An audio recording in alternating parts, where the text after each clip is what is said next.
Okay, going over to page 18, it says insurance, auto, life, accident, and disability. This is where you're going to start getting some information as to how much life insurance do they have. In my case, I have partnered with a property and casualty agency, and I asked them if they'd like a home and auto quote. If they want to get me the information off the deck pages of their home and auto policy, I'll certainly get it to the right person to get them a quote. And then the disability part, when you bring up disability, most people over 65 will not have a disability policy. They usually end with their retirement date. Good time to ask, do you have a cancer plan? And it would be a perfect opportunity to bring that up, cancer or critical illness, which we do market. We've got a great product through American Progressive. It's a cash cancer product. But you can tie in the disability with, do you have a cancer plan? Okay. Everybody has been touched by cancer in their life, and typically the cancer plans are fairly easy to sell just because, who knows, I've got the policy myself. The next page is existing trust funds. Now here, this can lead you in to a nice long-term care sale, because most people, unless they're high income, don't have a trust. So I say, do you have a trust? And most people will say no. And I say, okay, do you have long-term care? No. Okay. What are your plans for, if God forbid, nobody likes to think that I might go down for the count and end up in a nursing home. And I tell them at that point, I did become a nursing home candidate when I was 40 years old. I'm 60, 20 years later, but it's by the grace of God. I came back from Lyme disease, but I lost nearly 5 years of my life, and I was taken care of by my mother. I was bedridden and taken care of. So I know what it's like to go down for the count. I had disability on my home loan, thank God, because I would have lost my home. I did deplete my savings, and my little boy tried to feed me Oriental noodles that weren't cooked because he felt sorry for Mom laying on the couch. So anyway, this is a good time for you to bring out a long-term care plan. Now, maybe you've got somebody at 70, 75, 80, whatever, that it's not going to be able to get long-term care. But you've planted a seed. It's if they are in the age bracket where long-term care financially is out of the question, that's when I go back to the fact you need to see an elder law attorney. If you have assets you want to protect, your home, your savings, your CDs, your mutual funds, your annuities, whatever assets you want to protect, there are vehicles that you can use. One of them is a trust. One of them would be long-term care. However, it is extremely expensive. Just do your financial planning through an estate elder law attorney when you go get your will. I push them to do that. The worst time to get somebody to an elder law attorney is when someone is in crisis. Mom or dad's gone down for the count in a nursing home. They want to know my assets. What do I do? That's the worst time. It's never too late, but it's the worst time. Here's also where I say, do you have grown children? Obviously, you said you had children. Are they grown? Yeah. Well, how old are they? 45, 50, 55, whatever. May I tell you something?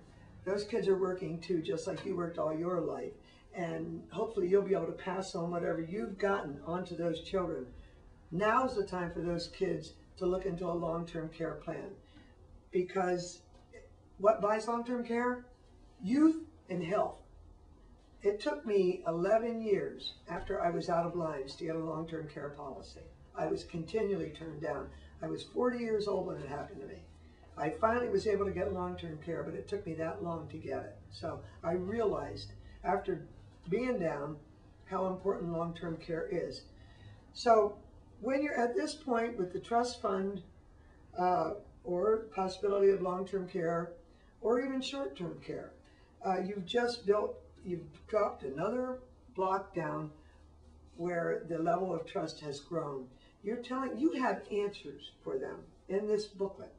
This booklet will give peace of mind and answers to that person sitting across the table. Okay? Your personal debtors and creditors are on page 21. Well, if somebody tells me I've got $50,000 in credit card debt, first thing I'm going to ask them is, well, do we have enough life insurance to get you in the ground, let alone pay off your $50,000 credit card debt? What do you want to do about those debts if something does happen to you? Do you want to stiff the company or you want to pay it off? How can we do it? Life insurance, okay? In your real estate part, you listing the property, the value, is there a mortgage? At that point of time, again, I touch on Medicaid planning. That's what it's called, through an elder law attorney. Now, I'm not telling somebody I'm going to put you on welfare because I call it Medicaid planning. But most people's goal when they build a home and they pay it off and they work on their life and they have children, they want to pass the home on to the kids, okay? Most of your states are what they call estate recovery states. So, use me for an example. I have a home in 4 acres and I've gotten it paid off. Well, if I became incapacitated and I went into one of the nursing homes here in town, I have long-term care, but let's pretend I didn't, okay? The first thing that my family has to do is go ahead and list all my assets. My real estate is one of them and my vehicle, okay? So they're not going to, because I'm single, they're not going to take my house away from me. Or if I were married, they wouldn't take my house away from my spouse. So my house, if I'm single, is safe for 6 months in the state of Pennsylvania. And in other states, it's probably similar. They're not going to take the house from you just because you went into a nursing home. But here's what happens. Upon my death, or upon the death of both spouses, Pennsylvania is a state recovery state, and you're going to see probably all the states becoming a state recovery states after Obama gets done. But they come after all the assets. So my house might be worth $200,000 upon my death, but I've been in a nursing home for 3 years at $80,000 a year. Well, I'm sorry, Kathy Burns beneficiary, but she owes money to the state of Pennsylvania because the state of Pennsylvania took care of her because she ended up on welfare in the nursing home. We must sell her house and take the money, okay? So when you're talking about real estate, it will lead into long-term care or trust or whatever it might be, estate or Medicaid planning. Let them know that they need to do something. Don't just sit and wait for something to happen. On your real estate improvements, that's a good idea to put your major improvements in there. It might offset capital gains for anybody that is a beneficiary of the property. And then we have your professional people, your lawyer, your accountant, whoever, there's a place to list that. We've got individual retirement accounts, talking annuity again. If you go to your local grocery store or Walmart, a lot of times your greeters are elderly people. Some of your cashiers at our Giant store here are elderly people. They're not working because they like working in a grocery store or Walmart. A lot of them are working because they have to, because their monthly amount of their IRA has dropped or their 401k has dropped because it's been in the stock market. This will give you a possibility to roll it. One of the other things I want to talk to you about just for a few minutes here, I never miss an opportunity. I do not cross-sell. Please understand, I do not cross-sell. If I've got someone coming into me for Medicare because they're retiring, I'm going to get a scope of appointment sheet out, explain to them. Here's what I say to them when I pull that scope out. Well, since 2007, the government is trying to kill some of our Medicare Advantage plans, and I'm required to make you sign a paper that I've told you this. And here's what I'm going to tell you. I don't work for the federal government. I don't work for Medicare. I work for an insurance company that pays me for what I do. You don't.